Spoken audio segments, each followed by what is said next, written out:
Sekjen PSSI Yunus Nusi kembali menegaskan hampir tidak mungkin FIFA menerima permintaan Bahrain untuk memindahkan pertandingan Indonesia versus Bahrain di lokasi netral.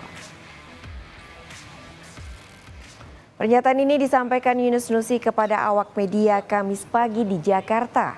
Yunus Nusi menyebut permintaan Bahrain untuk memindahkan lokasi pertandingan ke tempat netral dengan alasan keamanan sangat mengada-ada. Apalagi terbukti Indonesia selalu jadi tuan rumah yang baik untuk tim nasional negara lain yang bertamu. Nyaris tidak ada keluhan keamanan yang disampaikan tim lain ketika berlaga di Indonesia. Hal inilah yang akan jadi pertimbangan FIFA di tengah isu yang digulirkan Bahrain. Apalagi FIFA juga belum melakukan tindakan apapun termasuk berkomunikasi dengan PSSI terkait isu keamanan tim tamu.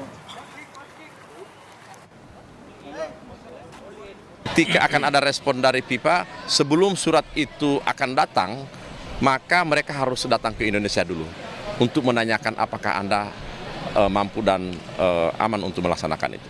Selama FIFA tidak akan datang ke Indonesia untuk menanyakan baik itu kepada federasi maupun kepada pemerintah, kami seperti yang kami ketahui di FIFA, mereka tidak akan mengeluarkan atau merespon keinginan Bahrain.